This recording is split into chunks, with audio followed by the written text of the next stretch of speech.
said earlier today. This is not movie villain fraud. This is the lowest IQ possible fraud. This is, we're going to take we're going to take the absence of kids and set up a daycare center where there are no children, and we're going to call our early childhood education center the Quality Learning Center. By the way, if you can't spell learning, maybe you shouldn't be in early childhood education. But people got rich off of this. We know that there were schools who either had no enrollment or at least they overstated their enrollment. Tim Walz, either it was unbelievable incompetence or he was in on the fraud. That's one of the things we're going to get to the bottom of.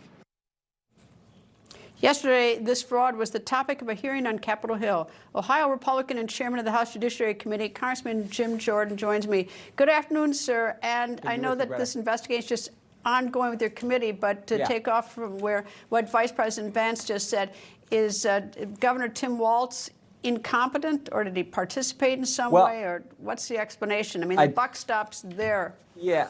I do think it's more than just overlooking the fraud. It seems to me that they were in some ways assisting, enabling, helping it along, because we know there was a meeting where the Attorney General met with people in another program, the Feeding Our Future program, which said they were feeding children, much like what the Vice President was talking about with the early childhood education centers that weren't really happening. They said they were feeding kids, but there were no meals. They really weren't, and but just basic fraud there as well. And it turns out the Attorney General met with the leaders of that organization. A couple of weeks later, he gets contributions to his campaign from those very people. And some of them are now in prison. They've been indicted, they've been convicted, and they're awaiting sentence. So that's from that Feeding Our Future organization. So this thing was huge. And this is why it's great that the Justice Department is going to have someone focused exactly on this, because it was SBA, Department of Agriculture, Department of Education, it was HHS, it was Housing Urban Development. Almost every agency that sends out American tax dollars was getting built, there was fraud going on. And now there are, of course, two other agencies involved, namely the FBI and the Justice Department, who were going after these folks who were, taking money from Americans, doing things that they shouldn't have been doing. All right. Well, there are a couple of really obvious clues. When someone who's head of a nonprofit's driving a Porsche, that's certainly a tip-off, because nonprofits usually don't make that much money. But you just listed a bunch of federal agencies who've been giving money to Minnesota, and Minnesota apparently didn't monitor, but neither did these federal agencies. I mean, what are these federal agencies just writing checks left, right, and center and doing no check at all, and then do nothing? I mean, it's just it's astounding. Point. It's not just the state of Minnesota.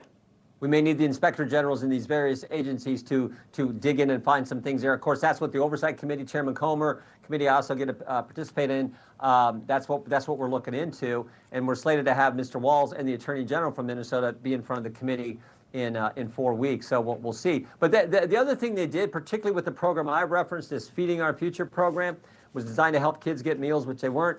It's the old template. They said that if you don't keep the money coming, because there was a point where Minnesota said, time out, something's not right here. And they stopped it for a while, but they restarted it, and they restarted it because the people who were running it said, if you don't do this, we're going to file a claim saying that you're discriminating against us for racial reasons. That they played the race card. And this is the template. I say this all the time. We see it from the left. The left will tell a lie. We're feeding kids when they're not. The big media will report that lie, and then when you tell the truth, they call you a racist. And that's exactly what played out in Minneapolis, what played out in Minnesota, and it looks like the people in power said, okay, we'll back off, go right ahead, and maybe even took campaign contributions because they restarted the funds for this program. Well, since apparently it's so easy to steal from the federal government, I mean, these are not exactly sophisticated thieves, but they were bleeding the federal government left, right, and center. What about other states? I mean, $9 billion in Minnesota. I mean, what about the other states? Is there any reason why anyone should feel comfortable that it's not happening elsewhere? No, I think we need to examine all over the country, and this again was part of what DOJ was starting to do.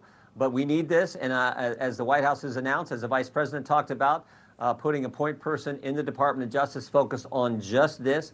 And here, I guess it also underscores something that we conservatives care about. When you got this much money being spent by the federal government, there's the potential that bad people are going to do bad things. And so it'd be nice if we kind of scale back what we spend. After all, we got a huge deficit and a huge debt. But also, for those who are ripping taxpayers off, it'd be nice if we got to the bottom of it and held them accountable. Well, there's $9 billion that they keep tossing around with Minnesota. Is that all federal funds or some state funds? I mean, how bad should I feel as a federal taxpayer? I don't pay state Minnesota taxes. I think it's primarily federal, but I'm sure there's some commingling. You know how funds go. There'd be federal dollars from the Department of Housing or Development, probably mixed in with some state money, so it's probably both. But we'll have to see. All right, Vice President Vance said there's going to be an associate attorney general who's going to be assigned to investigate that, because you don't do a special counsel, because that's got so many problems. Special counsel, I agree. Idea. But how fast? This position at the Justice Department must be confirmed by the Senate. How fast can the Senate move on this? Are we going to be left in confirmation land for the next 6 months? No, I assume it'll move pretty quick. I mean, this is pretty bad. I mean, so bad that Tim Walz decided not to run for re-election, for goodness sake. So I think this is serious stuff. You'd think this could move pretty quick. Name that individual, get him in front of the Senate. I would anticipate Senator Grassley, Chairman Grassley, will move as quickly as he possibly can. And I appreciate the work of Attorney General Bondi, Deputy Attorney General Blanche, and their team there. I have confidence in those guys that they'll get this done right. You know, the number's $9 billion just in Minnesota. It's just absolutely staggering. I mean, if I gave you $1 billion today, you couldn't spend it in a lifetime yourself. I mean, it's just staggering, the level of criminality. I cannot believe nobody else knew other than the collection of people that they've already arrested. Well, Greta, understand what else took place. This is why it's so bad. There were whistleblowers who came forward over the last decade when this was all unfolding, and they were harassed by the administration. Instead of saying, "Oh, we got a problem here," they said, "No, we're going to push back on." By Walz or by a federal administration? No, by the state, the governor and the attorney general and the people in power in Minnesota. They were pushing back on these whistleblowers coming forward. We heard this from 3 members of the Minnesota legislature yesterday. They were pushing back on it, and as I said, so they pushed back on the whistleblowers. They enabled it to go on, and it looks like they were afraid of the racial discrimination charge that was going to be filed in court against them, which it looks to me like was just bogus. This is just fraud. So that's how this thing all unfolded. And the one witness yesterday, state representative there in Minnesota, said some of this goes back 15 years. That's how bad it was. Chairman Jim Jordan, thank you, sir. You bet, Greta. Thank you. People think news just happens. It doesn't. It happens because there's someone there to capture the moment, to explain it and share it. That's my job. I go where news breaks and give you the facts. Join me for The Record on Newsmax.